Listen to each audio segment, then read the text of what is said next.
Bonjour à tous, merci beaucoup. Merci à Jean-Marie et à toute l'école lyonnaise pour cette invitation.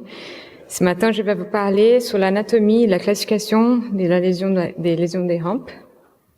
Je ne peux pas commencer sans faire un petit pensée à Moti qui m'a présenté à ce monde de l'école lyonnaise du genou. C'est incroyable pour moi d'être là aujourd'hui, il nous manque beaucoup. Donc, si aujourd'hui je vous parle lésion de la rampe, j'imagine que dans vos cerveaux s'affiche quelque chose plus ou moins comme ça. Et quelques-uns sont déjà en train de penser je répare pas, et si je répare, quel type d'implant que j'utilise. Mais c'était pas toujours comme ça l'histoire.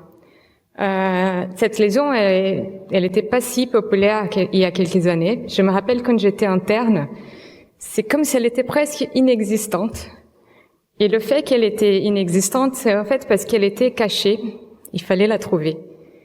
Donc, au fil des années, il fallait beaucoup de recherches pour qu'aujourd'hui j'arrive et je vous parle ramp lesion et c'est automatique dans vos cerveaux cette image dont je vais vous montrer. Donc voilà, en 2024, on a compris, elle existe. Maintenant, il faut l'étudier. Donc l'anatomie macroscopique de la rampe, on commence par le ménisque médial. Le ligament ménisco-capsulaire, la portion plus proximale, et le ligament ménisco-tibial plus distal. Et cette partie plus postérieure de tissu conjonctif moins dense.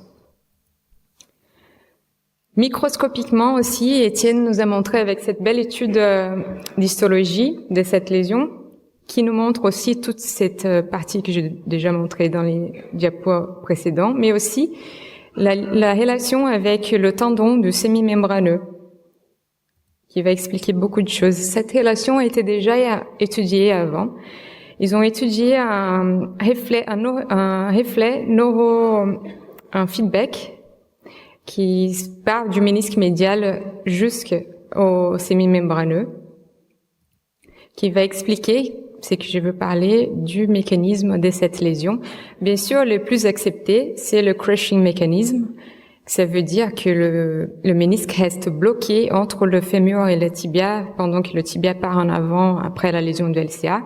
Mais aussi, cette lésion peut être expliquée par la contraction réflexe du semi-membraneux qui essaye de tirer le tibia pour la réduire. Plus ludiquement, c'est ça qui nous arrive. On a la lésion de LCA, le tibia qui part en avant, le semi-membraneux qui essaye de la réduire et il finit par tirer la partie postérieure du ménisque. En réalité, c'est la lésion classique du LCA qu'on voit et on peut voir bien clairement la réduction du tibia par le semi-membraneux dans ce cas. Donc, il faut parler de la classification. Je vais montrer la dernière version de la classification de Mathieu. C'est une classification des 5 types de lésions de la rampe. Elle prend en considération la localisation de cette lésion, si elle est dans la jonction capsulo-méniscale ou si elle est dans la partie red zone du ménisque. Elle peut être partielle, complète et aussi doublée. On doit évaluer aussi l'extension longitudinale de cette lésion et aussi le potentiel de cicatrisation. Ici, on voit l'extension longitudinale, elle peut être de 0 à 5 cm jusqu'à tout le corps postérieur du ménisque. Donc, je vais montrer chaque type maintenant. Le type 1, c'est le plus fréquent des lésions de la rampe, est une lésion complète dans la jonction capsule méniscale.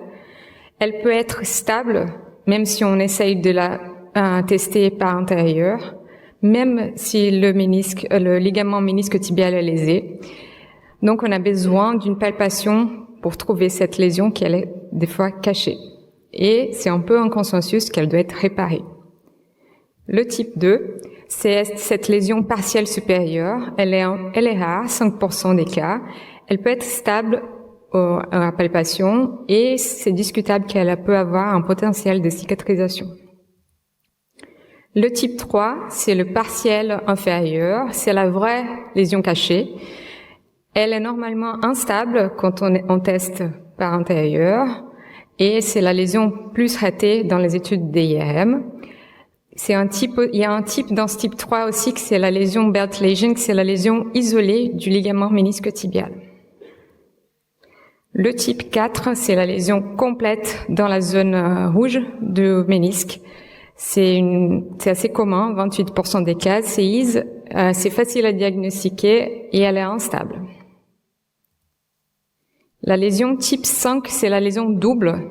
Et la lésion plus fréquente dans la lésion chronique du LCA. C'est rare, heureusement. C'était la première fois qu'elle était décrite, c'était par les Coréens. Des fois, on la rate parce qu'on voit une lésion derrière et on oublie de chercher une lésion plus antérieure qui est cachée sur le condyle. Donc, il faut les chercher. Et c'est peut-être une des plus difficiles à réparer parce que par les portales postéromédiales, pardon. Donc, en tant que scientifique, je suis allée chercher un peu qu'est-ce qu'il y a de plus récent sur les classifications et anatomie de la rampe.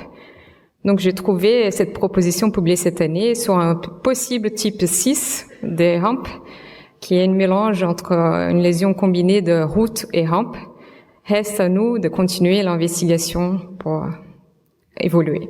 Merci beaucoup. Merci Thaïs.